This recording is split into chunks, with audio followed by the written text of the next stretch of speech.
Hello everyone, welcome to my mini blog. আমি আবার নিয়ে চলে এসেছি আরেকটা মিনি ব্লগে। দেখো, সকাল সকাল উঠে কলেজ যাওয়ার জন্য রেডি হয়ে বেরিয়ে পড়েছি 8টার মধ্যে। তবে আজ 1 ঘন্টা লেট হয়ে গেছে উঠতে। আমার এক বান্ধবী আগেই চলে গেছে কলেজে, তাই আমি এখন একটু দেরিতে যাচ্ছি। সকাল সকাল উঠতে তো আমার একটুও মন চায় না, কিন্তু তবুও জোর করে উঠতে হয়।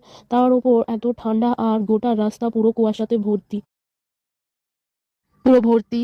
দেখো, আর এই কুয়াশার মধ্যে কোনো গাড়ি আমি পাচ্ছি না যে কলেজ যাব বলে, কলেজ যাওয়ার জন্য। আরে সকালে তো গাড়ি পাওয়া খুবই মুশকিল।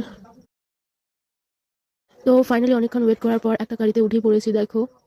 কিন্তু এই গাড়িতে দেখো আমি পুরো চাপ্পা হয়ে গেছি একবারে। তো দেখো, 1 ঘন্টা গাড়িতে ট্রাভেল করার পর অবশেষে স্টেশনে এসে পৌঁছালাম। তো এখনো আমাকে কলেজে যাওয়ার জন্য, কলেজের কাছে পৌঁছানোর জন্য আর একটুখানি হাঁটতে হবে। তো ওখানে গিয়ে তোমাদেরকে আমি দেখাচ্ছি, চলো। তো দেখো, এতটা পথ হাঁটার পর কলেজের সামনে চলে এসেছি। এটা হচ্ছে কলেজের পেছন দিকটা, আর একটুখানি এলে কলেজের গেটের দিকে আমরা পৌঁছে যাবো। এই গোটা গোটা ব্লু কালার যে দেওয়ালগুলো দেখছি, গোটাটাই হচ্ছে আমাদের পুরো কলেজ। তো দেখো, ফাইনালি সামনের গেটের দিকে চলে এসেছি। কিন্তু একই কাণ্ড, সামনের দিকে এত ক্যামেরাম্যান, এত সব আয়োজন কিসের জন্য আমি তো দেখে অবাক। এক সাইডে দাঁড়িয়ে পড়েছিলাম, আমার বান্ধবীকে জিজ্ঞেস করছে যে হ্যালো, কি সব হচ্ছে এখানে, আর আমি কোন দিক দিয়ে যাবো, পেছন গেট দিয়ে যাবো না সামনের গেট দিয়ে যাবো? বলছে সামনের গেট দিয়ে আয় না, সবাই আসছে। আমি ভেতরে আস্তে আস্তে ভয় ভয় ভয়ে ঢুকলাম। ঢুকে দেখি স্যার এখানে, স্যার এখানে, ম্যাডামরা সব দাঁড়িয়ে আছে। আমি তো ভয় ভয়ে আস্তে আস্তে যাচ্ছি। ম্যাম বললো ভেতরে ব্যাগটা রেখে, আর এইদিকে সব দেখো স্টুডেন্টরা সব লাইন বাই লাইন দাঁড়িয়ে আছে। আমাকে ম্যাম বললো যে ভেতরে ব্যাগটা রেখে এসো, তাই আমি ভেতর দিকে ঢুকছি। কিন্তু এই দেখো, আমার বান্ধবী পিঙ্ক কালারের যে সোয়েটার পরে আছে, আমার বান্ধবীকে দিকে বলছি এখানে কি হচ্ছে। আর ও বলছে কি না এখানে ন্যাক আসবে। আমি বলছি ন্যাক, কিসের ন্যাক আসবে? আমি তো কিছুই বুঝতে পারিনি। কিন্তু আস্তে আস্তে করে আমি ভেতরের দিকে গেলাম কমন রুমেতে। দেখো, কমন রুমেতে ব্যাগ রাখতে এসেছি। ব্যাগ রেখে সামনের দিকে একটু আয়নাটা দেখে আমি আয়নার দিকে একটু ছবিটা তুলে নিলাম নিজের একটু। এটা হচ্ছে আমাদের গোটাটা কমন রুম, যেখানে গার্লসরা সব থাকে, আর এখানেই আর কি ক্যারাম ট্যারাম খেলে। মুখ দেখার পর আয়নাতে এবার আমি বেরিয়ে পড়ছি ন্যাককে দেখার জন্য। এই বাইরে এসে দেখি না এরা সব দাঁড়িয়ে আছে ন্যাককে দেখার জন্য।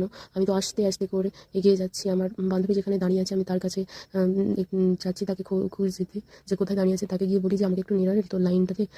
তারপর আমি জিজ্ঞেস করি যে আর ন্যাক আসলে কি রে, কি ন্যাক আসবে? তো ও বলছে ন্যাক পিআর টিম থেকে ন্যাকেরা সব এখানে চেকিং টেকিং করতে আসবে কলেজ টলেজে। আর ওরা জিজ্ঞেস করবে যে কেমন পড়াশোনা চলছে, এইসব আর কি ওরা জিজ্ঞেস করবে। ও আমাকে এইটুকুনিই বললো। তো আমিও অপেক্ষা করতে করতে অনেকক্ষণ দাঁড়িয়েছিলাম যে কখন আসবে ন্যাক, কখন আসবে ন্যাক, দাঁড়িয়েছিলাম। তো দেখো, অনেকক্ষণ দাঁড়িয়ে দাঁড়িয়ে অপেক্ষার পর সেই অপেক্ষা শেষ হয়েছে, ন্যাক চলে এসছে।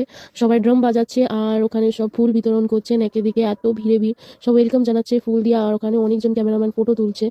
দেখো, আর আমরা এখানে, আমি তো ঠিক দেখতে পাচ্ছিলাম না এত ভিড়ের মাঝখানে। তবুও তোমাদেরকে দেখানোর চেষ্টা করছি জুম করে। দেখো তোমরা, ন্যাকের টিম, ন্যাকের পিএর টিমরা সব ভেতরে ঢুকছে। দেখো ওরা সব ঢুকছে।